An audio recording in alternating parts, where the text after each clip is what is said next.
Reminded me of Edenite somehow.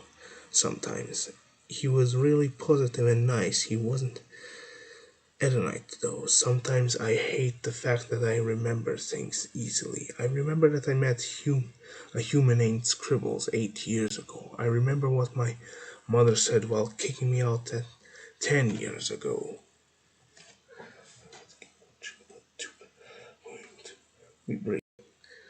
It pissed me off every now and again.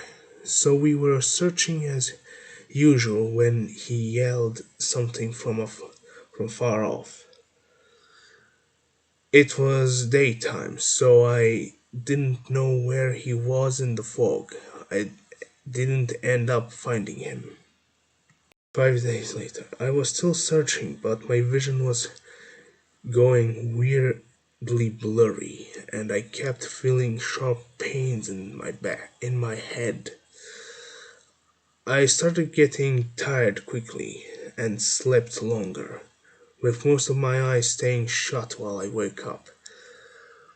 It was weird not to see though through them, but I had just gotten used to it. I occasionally continued looking for Elliot, but I mainly searched for the exit. I felt bad for Elliot. He had been stuck here for 29 years or 15 without his sister Eve, and now I was stuck. I was searching again, extremely far away from Elliot's old house. I heard a noise behind me, but then nothing of it. But thought nothing of it. Suddenly I felt a burning pain before everything went black, and I collapsed. I woke up and saw myself in the floor with a puddle of blood around my head, or what I thought was my head. It was shaped like a weird rhombus. Elliot and I didn't have any mirrors, so I didn't notice if my head changed shape. I seemed to be watching from third person. Edenite was behind me and crying on his knees with a gun on the ground. I saw Raspberry standing behind him with an axe. They were speaking, but I couldn't hear anything, just a ringing noise. Then Raspberry cut his head off. Everything went black. Again, I felt a stinging pain in my head. Again, I just not as bad. Then I felt a stinging pain in my side, as if I'd been kicked. Are you dead or something? I've heard a male voice say. He probably is lying eye down. He he probably is lying eye down like that. I heard another voice, this time a female one. I attempted to get up and realized I could only see through one eye. Oh, you're alive. Want some help? I heard the male voice say. Sure, I responded and quickly got angry about my stutter. He helped me up by grabbing my shoulders and pulling me up. I looked around at him. His head seemed to be made of scribbles, and he was rather tall. He didn't seem to have any eyes, but somehow felt him staring at me.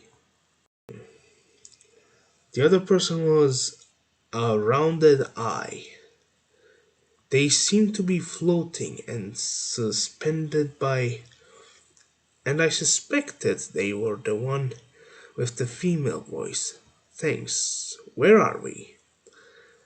I asked. Some weird dimension, I don't know. The scribble headed man said while shrugging. Who are you, anyways? And why did you kick me? I asked. I heard the scribble face man snicker quietly before responding. I'm Scribble Face or Scribbles. I kicked you to see if you were dead. My eye widened slightly while I realized that he had the same name as the human I met 8 years ago in the forest. I became aware that the eye was staring at my body, so I looked at her. Eve? What are you staring at me for, at him for? Scribbled Wills asked the eye, who I guessed was named Eve. She had the same name as Elliot's sister had. Nothing, so what's your name? She asked me. Splinter, I responded. She continued staring at my body in an oddly hungry looking way. I looked down and realized I was in a human body, not mine. It was odd, but explained why it was difficult to stand. It had all black clothes on it. I talked to Scribbles for a while, and while looking at him, I noticed how his scribbles were moving. I also heard quiet mutters and whispers coming from him, even when he was speaking normally. He was nice though, so I didn't mind. I eventually decided I would ask about the whispers. That's just the other eyes. He looked at me calmly as if what he said was normal. Other eyes? You actually have eyes? I asked in a joking manner. Suddenly, at least 15 eyes on front of Scribbles appeared, as if they were closed before he had opened. Jesus fucking how? I said loudly. I was so concerned. He laughed loudly, and the eyes disappeared again. I always just have them hiding under my scribbles, but they're always there and open. He explained with a snicker. Fuck you. I gently punched him in the arm, and he laughed again. I was hanging out with Scribbles again when suddenly I felt a sharp pain in my neck, and everything went black. I heard noise coming from above me momentarily before I passed out, but I heard Scribbles yelling, Eve, what the fuck? Then I heard nothing. I couldn't hear or see and felt slightly tired. I felt the sensation of sleep coming on, and I just accepted it. I opened my eye and saw that I was in an empty room without a door or windows. I felt a strange wet feeling on my eye, as if I was crying through it.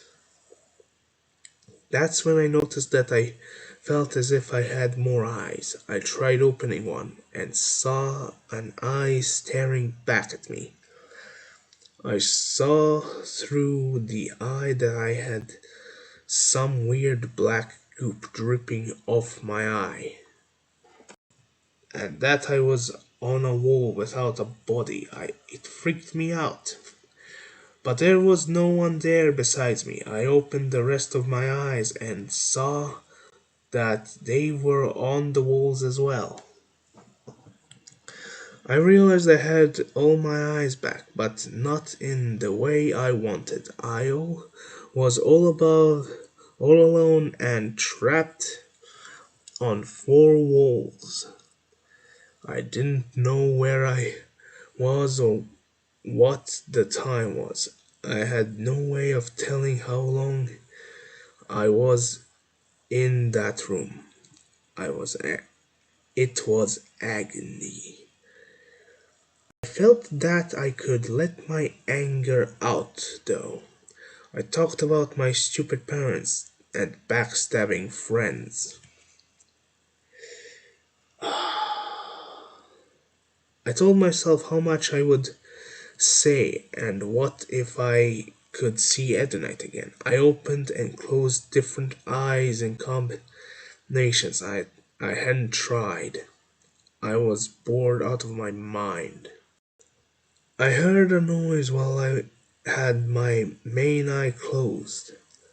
I had been asleep, but the noise woke me up. I opened my eye and saw him, Scribbles.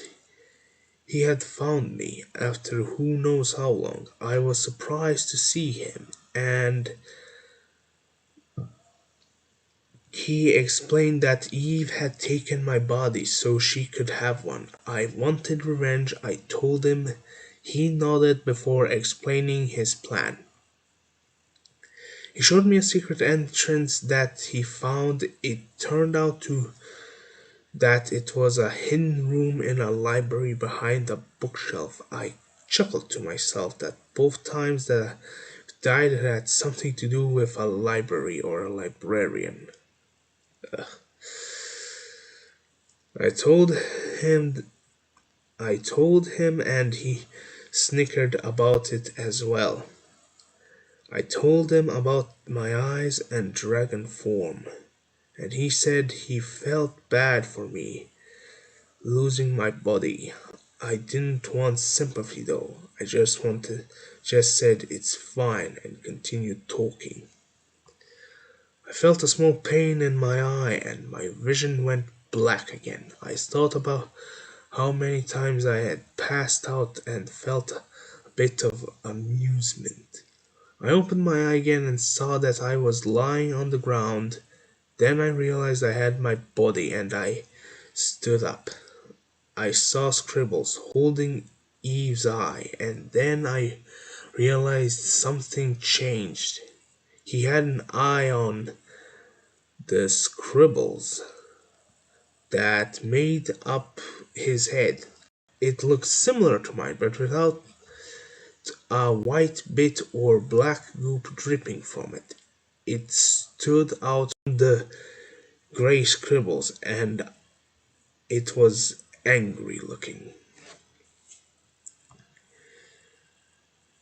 He was he was staring down at Eve's eye in his arms, and he walked into the library. He went into the room and threw her in before moving the shelf back into place. Then he walked over to me and took a bag off my shoulders that I hadn't noticed. It was a light pink purse and it seemed to be Eve's. Then I saw what I was wearing and made a gagging noise, while Scribbles laughed before asking, "Yeah, pink shirt and rainbow skirt doesn't fit you very well, Splinter." I chuckled quietly at that and hugged him. "Here I have some clothes you can wear instead of that," he said. I nodded at his suggestion. I basically matched Scribbles with my outfit. A red long sleeved shirt with blue sweatpants. I laughed when he asked about it. "So, were you just jealous of how I looked?" Had said while snickering. We talked for a while and he introduced me to the others. He told me about Max and joked about how easy it was to scare him. I tried I tried it myself and nearly broke his mug head. Then there was Leo, and he seemed cautious around Leo, which was a bit stupid in my mind. I thought Leo was a bit of a sissy. He wore a skirt and he seemed soft. He had a TV head and he had explained that when he died hit his head he hit his head on it while falling. I thought it was a bit unusual but didn't ask too much about it. Luke was really kind to Scribbles, but was nicer to Leo more than anything. I became fond of everyone there, other than Eve. He also said that Eve's brother was there, and I was surprised when Scribbles said her brother's name was Elliot. The sister of my old friend had tried to kill me. It annoyed me. I didn't know why, but I just was tired of containing my anger and hatred. I realized how calm I had felt around my friends and how angry I was around others. I hated being stared at, but I enjoyed being looked at normally, as if nothing was wrong with me. Everything okay, Splinter? You seem distracted, Scribble said, which pulled me from my thoughts. I hugged Scribbles and leaned against him once he spoke. I'll take that I'll take that as a no. What's up? He asked once. I hugged him. Nothing, I'm just tired. I had replied before aching a young and yawn and hoping it sounded convincing. He nodded and walked me to the guest bedroom without saying another word. I was glad he didn't ask me more, and I was actually starting to feel tired after a while. I managed to fall asleep. Scribbles revealed that he had horns, which was kind of hot if I'm being honest. I noticed that he just how tired he seemed. I don't know. And that he muttered in his sleep, so I asked about it. Why do you mutter in your sleep? He looked at me oddly for a moment before responding, I'm not muttering, it's the other eyes. I remembered his eyes from before I was decapitated and shuddered slightly. Where did they even go? He snickered and looked away. I noticed some pink on his scribbles and realized he was blushing. I ignored it while he responded, though I just keep them closed. I usually use my main eye to see, and I use to cover it with scribbles. He said he said it as if everyone had 17 that they can make disappear. I sighed and looked away with a snicker before I heard him move. Suddenly I felt him gently grab me and kiss me before leaving the room, and I just stared in shock at the door. I had a horrid life. My death was better than my life, and that's not something you hear often. My parents always thought it was a daily thing.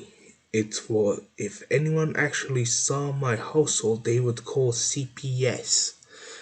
I occasionally would leave for a week, and my father never noticed, only my mother did, and she yelled at me for it.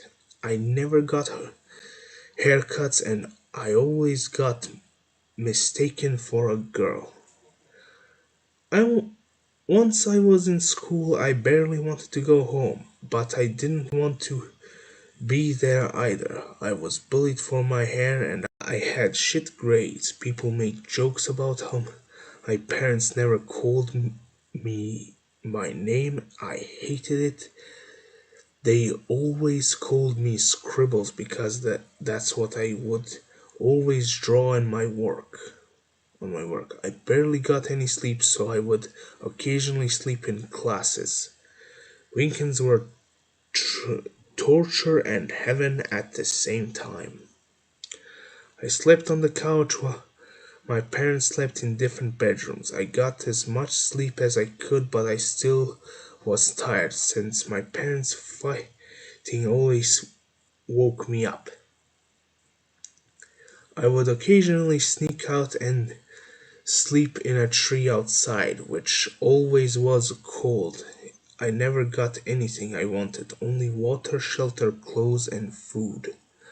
I considered myself lucky that they sent me to school. The only thing that they gave me was that wasn't necessary was scars. I had scars everywhere, a scar on my lip, a scar over my left eye, scratches on my right cheek, and more. One day in ninth grade, I heard a lockdown alarm go off during math. I panicked slightly and went with the rest of the class to the corner of the room. I remember that we hadn't had a drill yet and decided to relax since it was probably a drill. People were whispering and muttering as usual. Then I saw the teacher and she looked confused and slightly scared. I had learned to read emotions rather well. I realized this was a real lockdown, and I panicked again. Suddenly everyone heard a gunshot in the hallway. Everyone fell silent as soon as the noise had been made. Then I heard it. There was someone juggling the doorknob. Then a loud knocking. I felt something suddenly press against me back as if someone was pushing me. Then there was another gunshot, but this one hit the doorknob. The shooter opened the door and looked around the room. I suddenly felt a hard shove before I fell forward slightly. The shooter walked towards me and grabbed me by the hair before pulling me into the corner of the room. "We have a hostage. Give us what we want or she dies," he yelled before looking down at me with a gun pressed against my head. His eyes slightly widened before he spoke again. "Or he, whatever." After a while of waiting, another person came into the room holding a gun as well. The second person walked up and whispered something to the man pressing the gun to my head. The guy nodded and grabbed me by the shirt collar to pull me to my feet. I had never been so terrified in my life. The two shooters began walking out of the room while still holding me by the shirt. I pondered running off for a moment before realizing that they could easily shoot me or catch me. One of them suddenly slammed my head against the wall. I yelped quietly in pain, but gently pressed my head against my forehead. I took my hands off my head and looked at it. I gasped quietly once I saw the blood on my hand. I looked up at the two shooters while trembling. Then I passed out. My vision went black and I felt slight pain on my right cheek. I woke up on the floor of a van and immediately checked if my forehead was still bleeding. I saw in the dim light that it wasn't, and I began to sit up. I noticed that there was tape over my mouth, and my legs were tied together. I looked around in the van and saw tape and rope along with two guns on the ground, I saw the two shooters in the front of the van, and I quietly moved against the wall of the van. Wall of the van. I saw one of them look back at me angrily. "You're awake already? God, just don't annoy us," he said loudly. I nodded and closed my eyes quietly. I heard him whisper something to the main driver that I couldn't understand. After a bit, I managed to get some sleep before waking up to a rough shake. "Get up already," he yelled. I sat up and looked at him. He seemed to realize that I couldn't walk with my legs tied together, and he sighed angrily before untying my legs.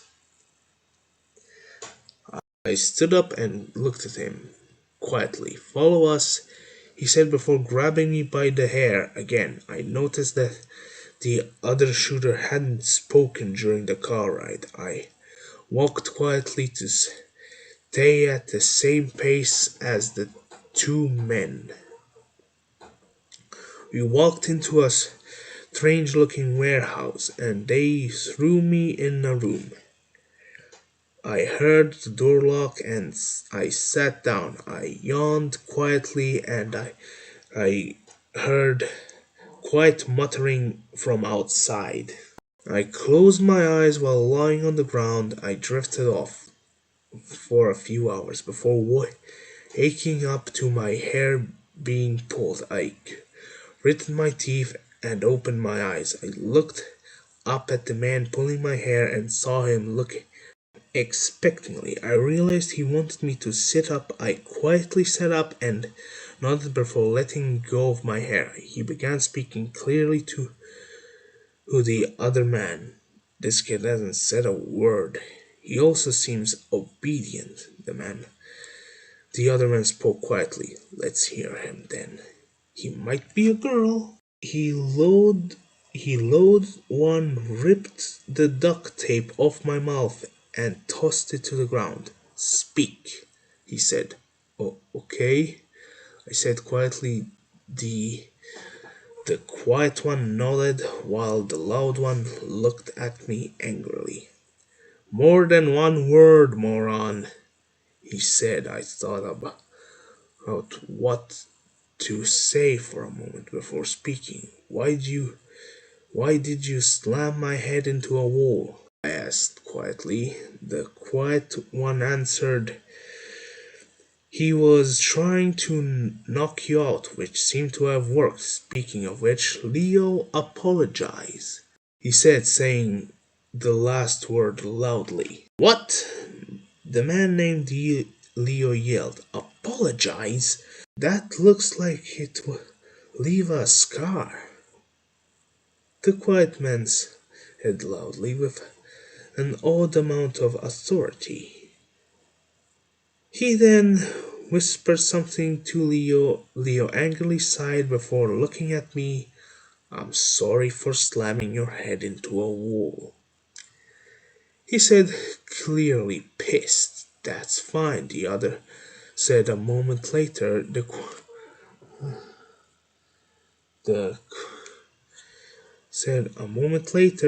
quiet one knelt down to look at me directly. "Amuk, what's your name?" he said quietly. I looked at him and processed his appearance. He was tall and thin with dyed red hair in a ponytail. He had bright blue eyes and earrings. "My name is Scribbles," I said after a moment. "Scribbles? The fuck kind of name is that?" Leo said suddenly. I saw Luke turn to look at Leo and spoke. "It's better than having the same name as a zodiac sign," he said loudly before turning back to me. "I like your name. It's clearly not a common one," he said while smiling. He looked back at me. I looked back at him blankly before quietly responding, "Thank you." He smiled again once I spoke. Why was he being so kind? He had taken me hostage and driven me here. So why was he nice? I decided to look at Leo and assess his appearance. He had a skull and short black hair. He had green eyes and a white nose ring. I thought he looked rather cool for a moment before remembering that he pointed a gun at me. "Alright, Luke, and I should get going. Come on," Leo said loudly, with a tiny hint of fear glinting in his eyes when he said Luke's name. I quietly asked him a question. "Why are you afraid of Luke?" He looked at me with hatred in his eyes. "I'm not fucking afraid of him, shut up!" he yelled. Luke looked at me with a grin. "Leo's afraid of me because Leo suddenly jumped on Luke's back and covered his mouth with his hands. Luke looked at me as if expecting me to help him, so I quietly got up and pulled Leo's hand off Luke's mouth. I managed to get one of his hands off Luke's mouth before I saw Luke smile at me before knocking Leo off his back. Landed Leo landed flat on his back before struggling to try to get up. Luke looked down at Leo and grinned before kneeling on his chest. I watched Leo stare at him with a look of fear in his eye. He looked absolutely terrified, as if he knew exactly what was about to happen. This is why I can do this whenever I want," Luke said, answering my earlier questions as he pulled on the nose ring. Leo shrieked in anger and pain. Luke let go. "Ow, ow, ow," Leo said quietly with tears in his eyes. Luke stood up and looked at me with a smile. "To that, if he tries to hurt you, Scribbles," Luke said while grinning. I nodded and watched him as he pulled Leo up before they both left the room. I didn't know why I was so afraid at the moment. I laid down and closed my eyes before drifting back to sleep. I easily slept through the entire night. Once I woke up, I quietly sat up and stretched. I yawned before looking around the room. I had fallen back asleep for a while before getting woken up by a light shake. I woke up to see Luke standing over me. "Good morning, Scribbly." I looked at him once he spoke, and he seemed to notice. If it's fine if I call you that nickname?" he asked. "Yeah." I smiled slightly after responding. Luke smiled and gently hugged me after a moment. I was surprised by that. No one had ever been this kind to me. "So, Scribbly, why is your hair so long?" Luke asked me while with a smile. I looked up at him and looked at my hair. My parents never cut it. They didn't want to spend money or time cutting my hair, so they just told me to deal with it. I said quietly, "Oh, well, I could cut it for you if you'd like," he replied. I nodded and smiled. "I'd like that. Thank you," I answered. He nodded and left the room. He came back uh, into the room with a pair of scissors and a hairbrush. I looked up at him before he spoke. What length do you want your hair at? He asked me. Could you make it shorter length? I asked in return. He nodded and sat down behind me. Before beginning to cut my hair, I felt his gentle hands running through my hair and brushing against my head. I wanted to stay there with him, just having my hair cut.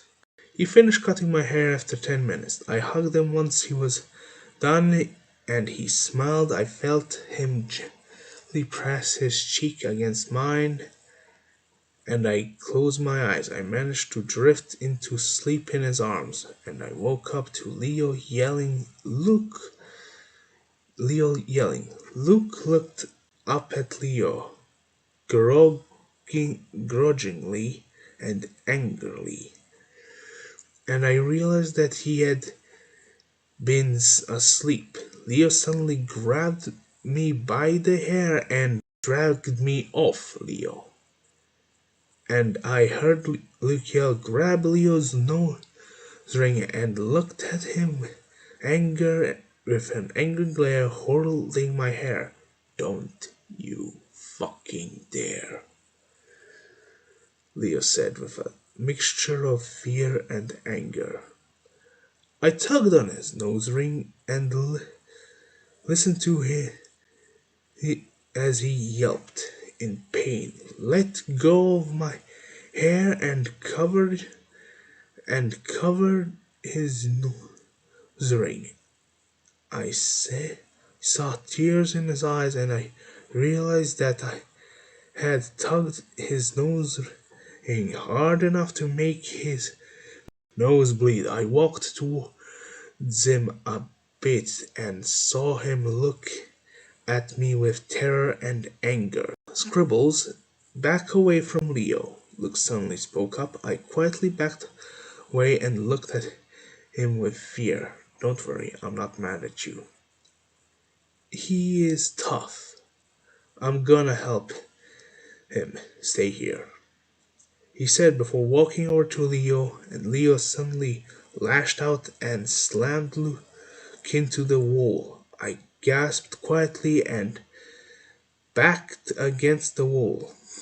Luke grabbed Leo and did something which Leo shrieked again. I saw something red and white fall to the ground while a metallic clink, and I realized it was Leo's nose ring,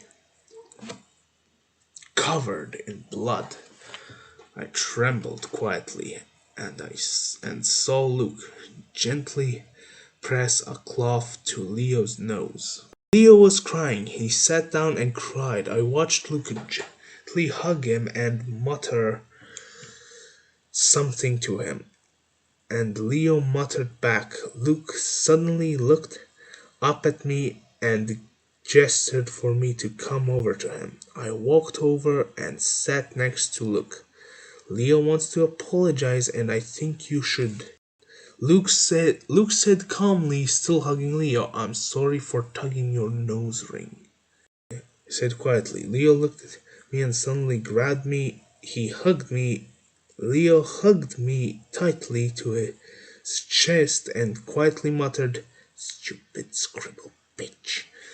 He muttered while slightly digging his nails into my neck. Leo, are you okay? Luke asked suddenly, and Leo stopped.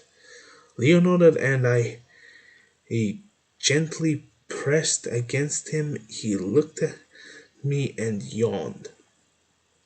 You really have a way of making people tired, Scribbles, Luke said jokingly. Leo laughed quietly, still in some pain. The pain was clearly more bearable now, though. After a bit, Leo fell asleep, and Luke hugged me and Leo. Luke also fell asleep shortly after Leo, and I fell asleep last. They were both so warm, and Leo's nose had stopped bleeding. Leo shook me awake in the morning, and I hugged him. He looked at me before quietly resting his chin on my head. I liked how warm he was. I felt bad. He was clearly in a lot of pain. When I had pulled his nose ring, he deserved more than a plain apology. Luke woke up a bit later, and he talked to me about art and cartoons for a while. While Leo went back to sleep, I was talking to Luke about a drawing I did once when Leo woke up again. He said something about how obnoxious I was before standing up and picking up my his nose ring from off the floor. He left the room and Luke continued talking to me. I noticed a small scar on his cheek and asked about it. Oh, this? It's a scratch from something a while back, he replied. Leo and Luke occasionally would go on walks with me in the forest, but wouldn't let me go on my own for obvious reasons. I didn't mind. It was funny to see Leo trip over branches. Luke always kept up with me easily, but Leo fell behind, mainly because of all the branches that he tripped over. It snowed at one point, and Leo face first in the snow. Luke and I had to keep ourselves from laughing, and Leo shoved my head into a pile of snow later. Luke eventually let me go out on my own, but he gave me a strange looking necklace and told me to not take it off. I walked around the snow and realized it was getting dark. I sat under a tree and laid down in the snow. I was about to fall asleep when I suddenly heard a branch snap. I sat up quietly and looked around. I was silent and listened for a moment, only to hear breathing from behind me. I turned to see what was there. A dragon, a large black dragon covered in glowing white eyes. I was silent. I didn't say anything, but it spoke. Hello, human. He said. I just stared at him silently in shock. My parents always told me to go get eaten by a dragon, but I had never seen one. I also hadn't expected them to have so many eyes. It had terrifyingly sharp teeth. Hello? Hello, are you deaf or stupid? I said while softly grabbing my ear between two talons. I'm not deaf or stupid, I responded quietly. I've just never seen a dragon before and you scared me, I said. Ah, that's reasonable. Well, most dragons don't have my this many eyes. I'm just defective, he said. You don't seem defective. Having more eyes seems helpful. I think it's cool. I responded I was being honest. He looked awesome. Really cool. Most people call it freaky or terrifying. He sat down and tucked me in his wing after replying, You're not terrified, or at least not any more terrifying than a normal dragon. I said calmly. He laughed loudly and looked down at me. So I'm the first dragon you've ever seen? That's unfortunate. You only know what I look like. he said, gently wrapping his tail around me in the snow. I've seen images, not photos or anything. I like dragons. You're all cool, or at least cool looking, I said as I sat on his tail to get out of the snow. Most humans are terrified of us. So what's your name? He spoke again. He said his loud yet kind voice me, calming me down slightly. Scribbles, I said. I'm Splinter. What happened to your forehead? He said. I looked at him for a moment before speaking. Where on my forehead? I asked.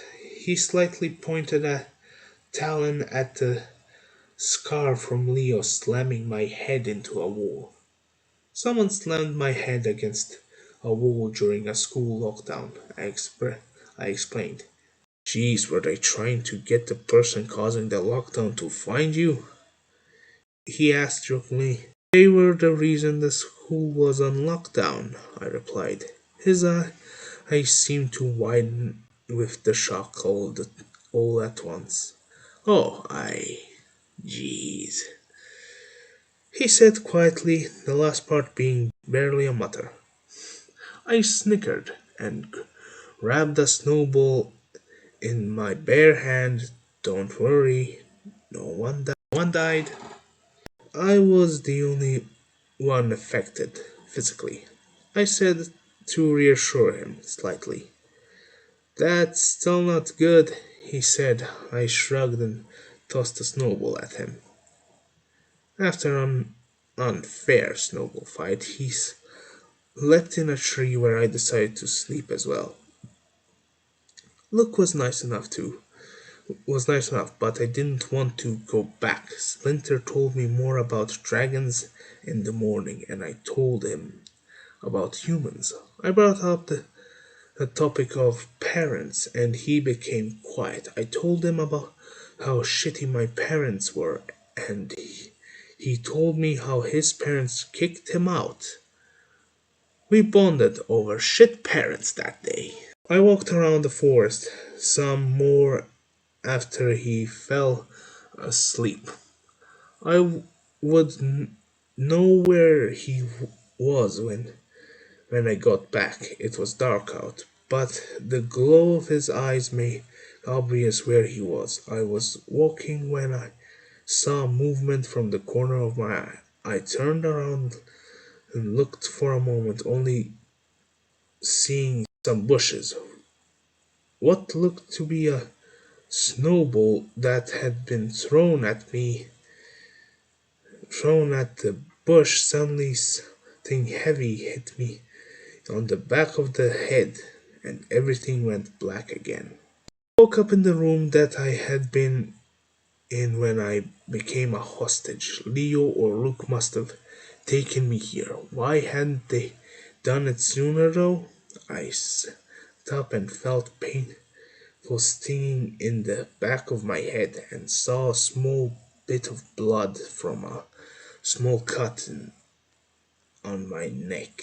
I had duct tape over my mouth. It seemed like they had cut me as a punishment for running off.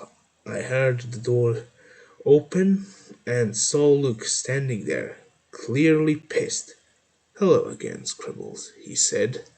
He walked over and wiped the blood off my neck before grabbing my chin. He began digging his nails into my chin and glaring slightly at me. I told you to come back. I trusted that you would, yet you didn't. I gave you a necklace as with a tracker in it to keep you from getting lost. Then you stayed near a dragon so we couldn't catch you. He yelled at the last part. I shook my head since it wasn't true. What do you mean? No. I pointed mouth and the duct tape. He sighed angrily and tore the duct tape, which hurt. "Tell me, what do you mean, no?" he asked again. I quietly spoke. It got dark before I realized it would. And then the dragon found me itself. I chose not to run away and not get killed by the dragon. I said he looked at me slightly for a moment. "Why should I believe that?" He said in reply. I Why would I lie?" I replied. He stood up and walked out of the room without another word. I went to sleep for a while before waking up and seeing Leo standing by the door.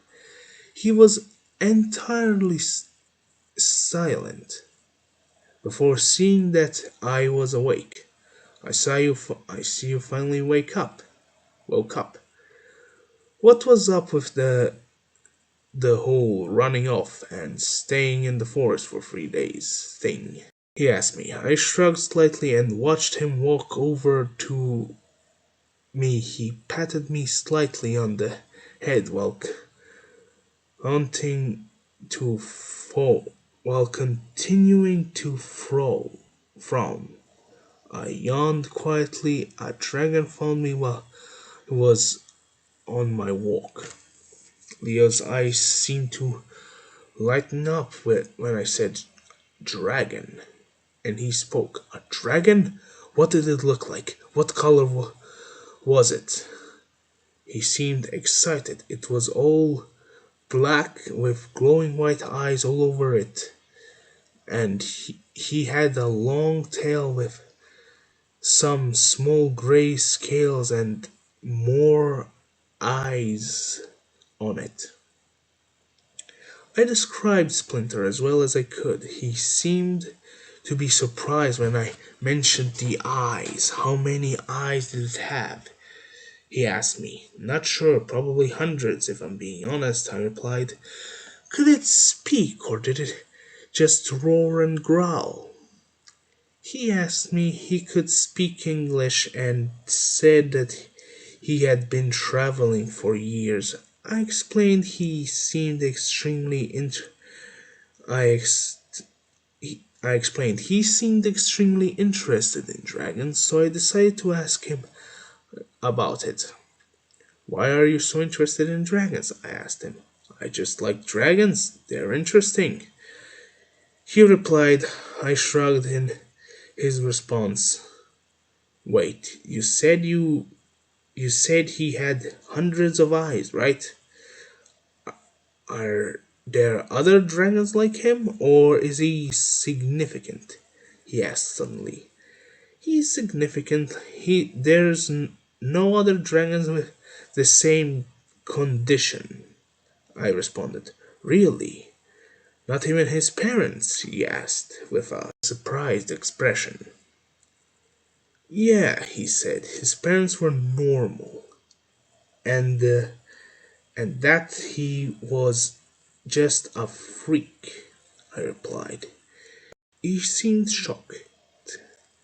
If it was a condition, normally it would come from something to do with genetics. So if his parents were both unlike him, then maybe he rambled on for a bit about genetics and ancestors and a few other things. That he began pacing around the room, still rambling. "Wait, if it's a genetic disorder that his parents both had strands of in their DNA, but not enough to affect their appearance, and he got enough to give him a significant appearance," he said suddenly. "Huh? You mean like his parents weren't affected? That makes sense. You're a genius." He smiled when I said that last part. Leo hugged me and grinned before continuing to pace around the room. After a bit of pacing, he left the room. I rested my body for a bit and fell asleep.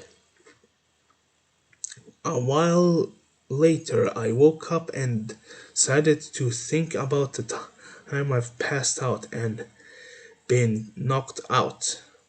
I heard the door open again and looked over.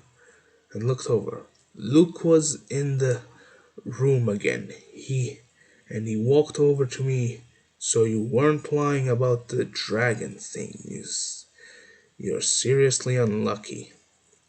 I was confused. I didn't know why he thought I wasn't lucky. I had met a dragon and wasn't killed.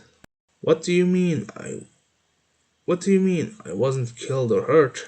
I asked. He looked at me with a blank expression. You were found by a dragon and couldn't leave. I realized that he thought I was trapped or not allowed to leave. Well, yeah, but I wasn't hurt and nothing bad ended up happening. I replied, leaving out the fact that I could have left whenever I wanted to. Alright, that was lucky, but my point still stands. It's not lucky to be staying with a murderous carnivore. He wasn't a carnivore, I said suddenly. He looked at me with an odd look of shock, as if he hadn't expected me to speak. He? I thought you would refer to a murderous beast as an it, he said. He wasn't murderous, though. He was an omnivore and only ate rabbits and deer. We saw a person walk by at some point, and he just glanced slightly at him with one of his eyes. Barely paid them any attention, I replied calmly. One of his eyes. He was able to look with one without the other, Luke asked.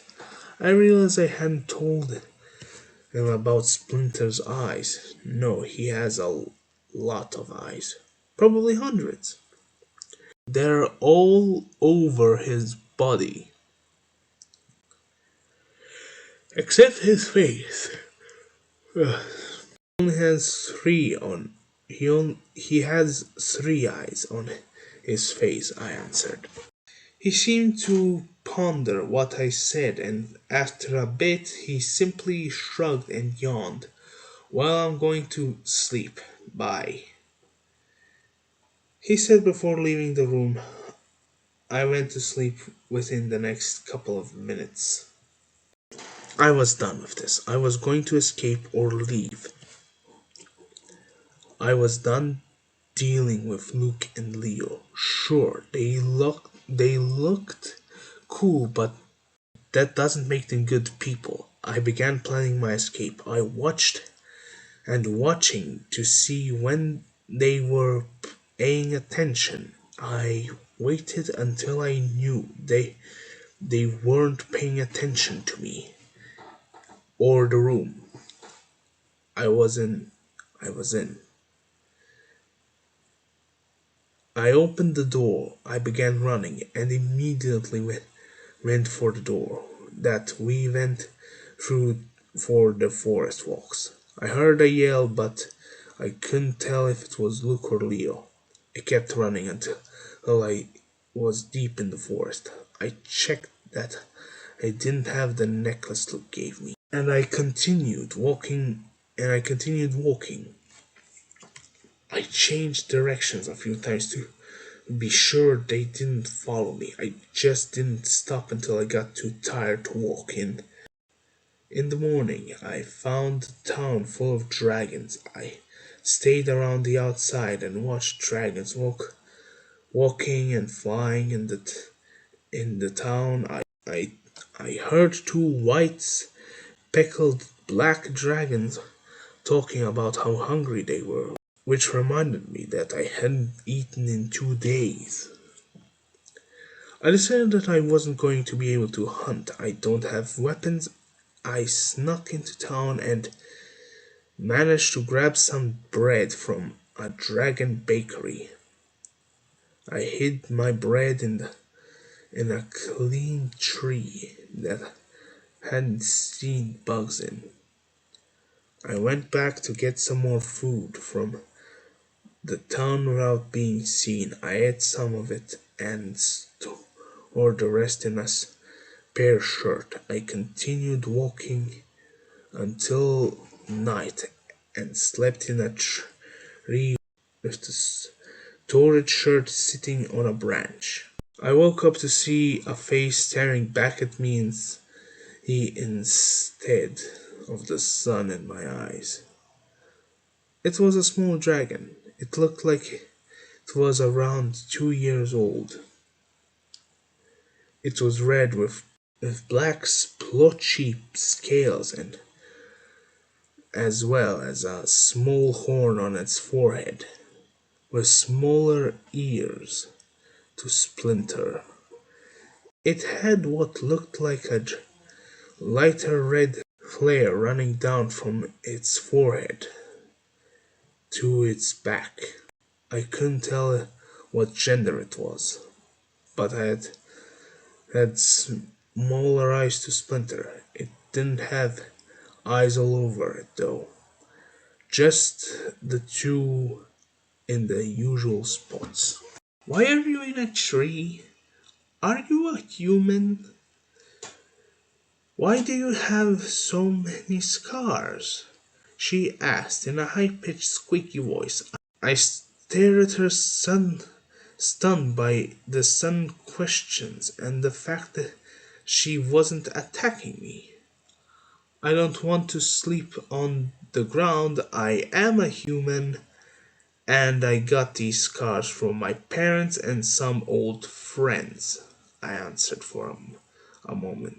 I answered after a moment. Ooh, my older brother has some scars from my dad. You two are a bit alike. She said immediately after I stopped speaking. That's not a good thing. What's your name? I'm Scribbles, I said. I'm Scorch. Scribbles is a cool name, she replied. Scorch is a cool name as well, I answered. Well, I probably should go. Good luck, Scribbles, she said after a moment. Then she hopped out of the tree and walked off into the town. I decided to continue walking. If a dragonet could see me, an adult dragon could. An adult dragon could. So I grabbed my food and continued walking. I traveled for 6 years, and since I was 15 when I was kidnapped, I was 21. I decided on my birthday that I would steal a small piece of cake from a dragon. I snuck in through an open door, hoping no dragon would see me. After a moment, I saw a cake. I could grab a part of it. I checked that I couldn't see a dragon and snuck over to the cake. I grabbed a knife and cut a small piece for myself and was about to grab it when I suddenly felt something land directly on my back, knocking me down. I flipped onto my back and whatever landed on me and saw a light purple dragon with two horns. It seemed to be the baker of the cake. She snarled loudly at me, clearly not happy that I was trying to take her cake. What is a human doing stealing cake? She hissed the question at me. I don't have money and it's my birthday, so I managed to say before she interrupted me. Oh, so because it's your birthday, you think it's okay to steal? She yelled at me, shoving her snout in my face. I didn't think it was right. I tried again to explain, but she interrupted me again. You ruined that cake. I can't even sell it anymore. It was already paid for. Now I have to remake it, she yelled, still showing her snout in my face. I felt a sharp object next to my neck, resting tightly on it. You're gonna pay for that cake, one way or the other. I looked down, seeing a sharp knife pointed directly at the important artery in my neck. She knew her biology.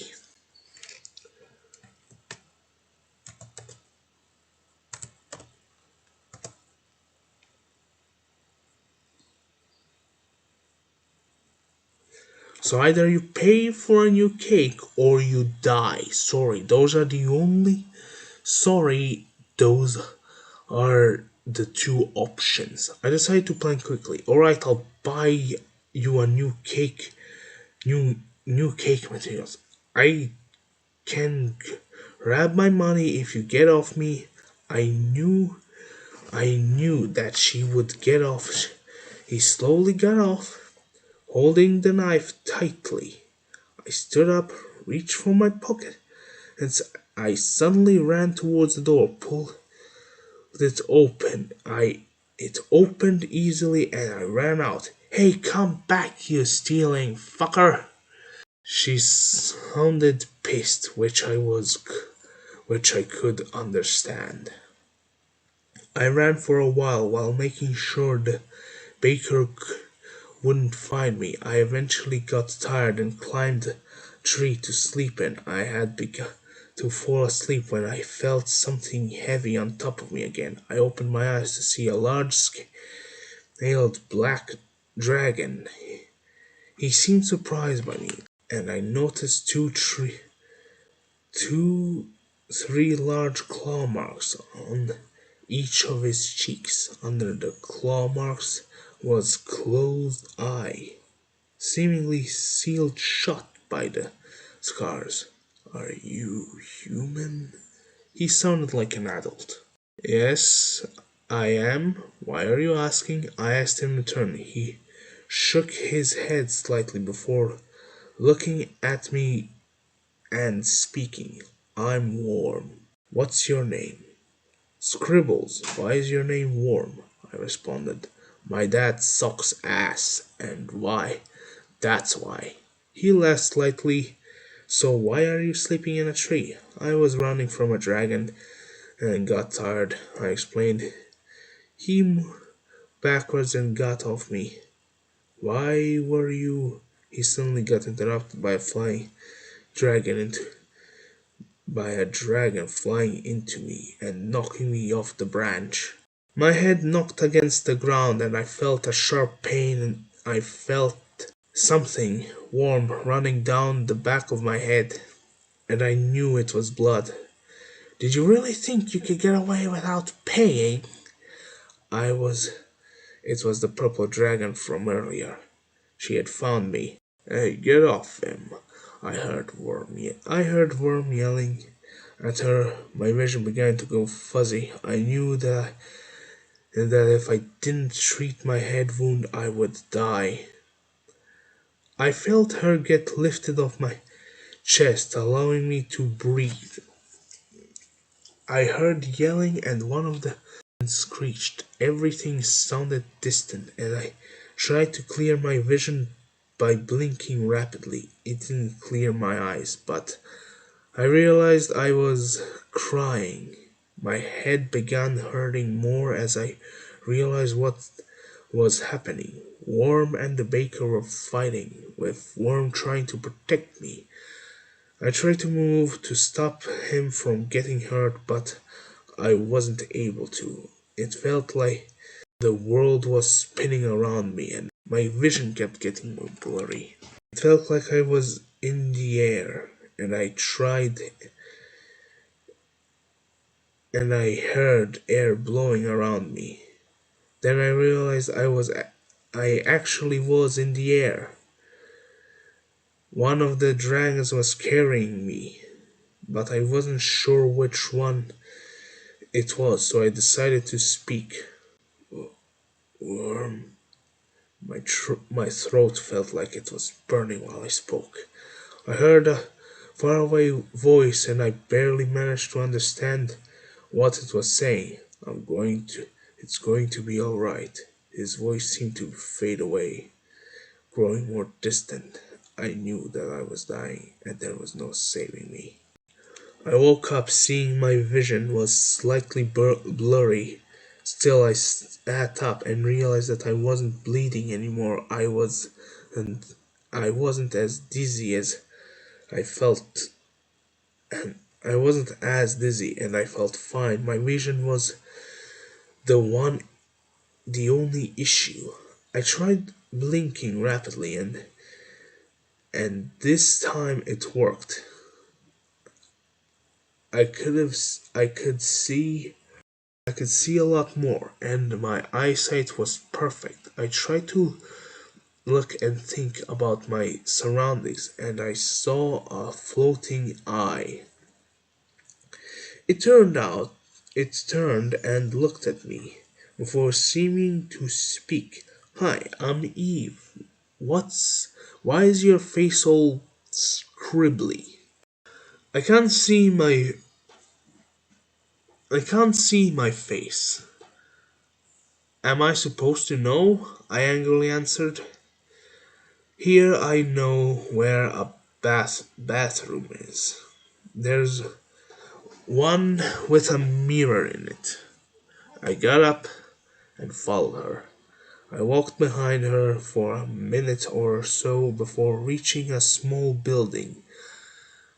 There was a sign that said Dye Mart. On the top, on the top. We walked into the building and I saw three people. Two of them were arguing. The other was just sitting down, and one of the two fighting workers were wearing a leaded hat and scowling, and the other flipped the first off. The calm one seemed to notice us, and he waved. Hi, Eve, we're going to the bathroom. This guy has to see his own face, she interrupted him before leading me to the bathroom. I saw a mirror on the wall with a couple of cracks in it in the corners. I walked and looked and the mirror I walked in and looked in the mirror. Eve was right. My face seemed to be entirely made up of scribbles, with several rhombus-like eyes visible in the scribbles. I had the same clothes as the ones I was wearing when I died, a red long-sleeve shirt with blue flared pants, which were different from when I was alive. I knew that I was dead, and I honestly didn't care too much. I had no one to rely on, and I was about to be killed by the baker. Worm saved me, and I still died. I was careless with my life. I'm not sure how I survived to be 21. I just did whatever kept me alive. And it kept me alive. I was barely more than a kid, and I had no idea what I was doing. I didn't have anyone or anything. I was alone.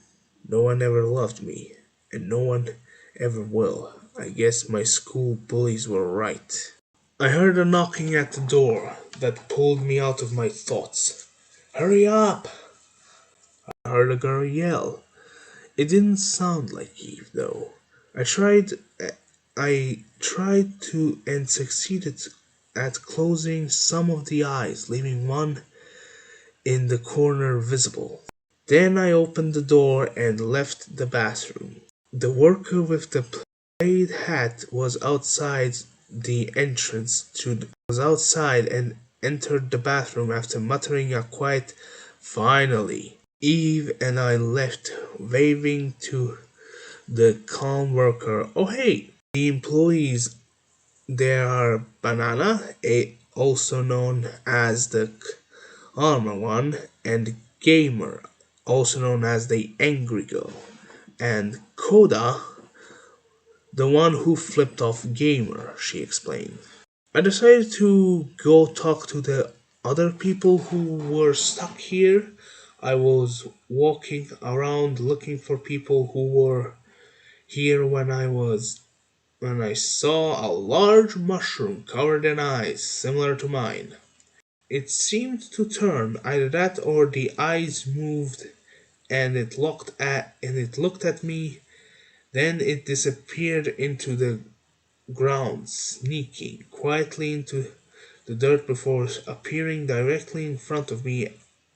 I was surprised. How could a mushroom move? Then it spoke. Hello, I'm Leah. Then it spoke again, but with a different voice. I'm Tom. It then spoke a third time with another voice. No one cares, Tom. I'm Dan. No one cares, Tom. I'm Dan. What's your name? I stood in stunned silence for a moment before speaking.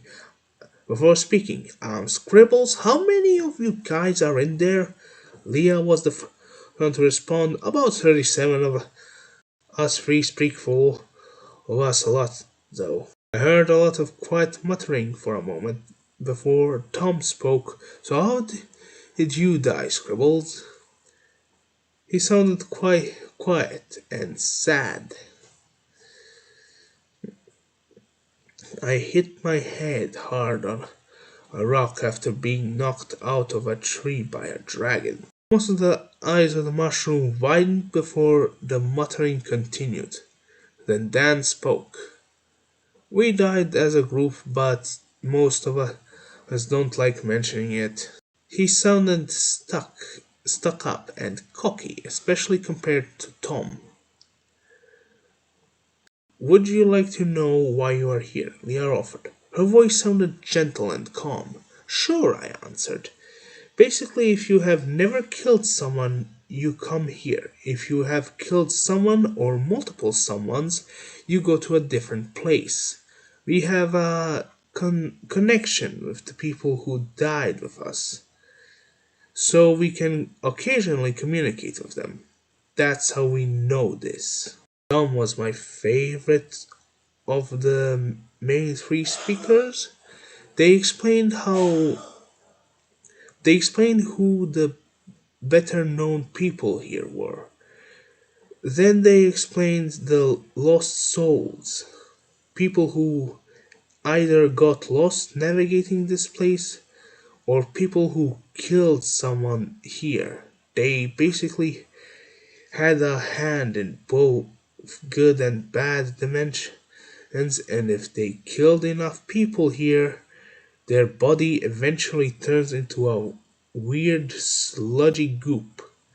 They also mentioned that since the Dimart employees weren't lost souls yet because they only killed people in the living world. After a while of talking, I decided to go find more people here. I was walking for a bit when I saw another floating eye, but this one had wings and was brown. Oh, I didn't see you there. Do you get the joke? He started laughing, clearly finding himself hilarious. Who are you? I asked. You're straight to the point, with no room for comedy, huh? Well, I am Ivan, he answered, making an unfunny joke. He snickered again, still thinking his jokes were funny. Your name is? I'm Scribbles. I would make an eye pun back, but I can't think of one. He laughed at my joke. I clearly succeeded. Ah, so you do have a sense of humor. I was beginning to think you were as boring as half the people here, he responded. All right, I'm getting sick of the eye puns. Let's have a punless conversation. More like a funless conversation, but anyways, are you new around here, Scribbles? He asked me. I just got here. Is everyone here dead? I answered and asked. Yep, everyone except Dimart employees is dead here. Is there a way to leave? I asked. Not as far as I know. Dimart employees probably know, he answered. Alright, I said. Well, I have to go. See you later. He nodded before flying off. I continued walking, looking for someone to talk to. After a bit of searching, I found a person with flower for their head. He seemed focused on something. He was looking at. Hi! He jumped slightly and turned to look at me. His face looked like a smiley face drawn onto a yellow part of the flower. The petals surrounding his face were long and white. Oh, hey, sorry, you surprised me. I'm Luke. Luke. That name. Was it the same one? I'm Scribbles, I responded, watching to see his reaction. His face remained the same. Nice to meet you. Hey, have you seen a guy wearing a skirt who has a TV as his head? I'm looking for him, but I can't find him. He didn't react. He didn't react. What's his name? I asked. It couldn't be them. Luke didn't react. His name is Leo. The reason that he's wearing a skirt is that I dared him to, and he left to make sure I don't get to laugh at him. He laughed about the situation, and I realized that his mouth wasn't moving when he spoke. I'm not one to judge, but I don't even have a visible mouth or nose. I haven't seen him, sorry. If it was them, wasn't it? Luke and Leo, the two shooters who kidnapped me. An hour later, I saw Luke walking towards me with a shorter guy with a TV for a head. He was also wearing a light pink skirt. I found him. He was holding pretty well, though. He said the dots that he had for eyes became sideways, parentheses, before becoming dots again. Scribble. Oh, this is Leo. Luke suddenly said, interrupting my thoughts. Leo seemed to stare at me for a moment before speaking.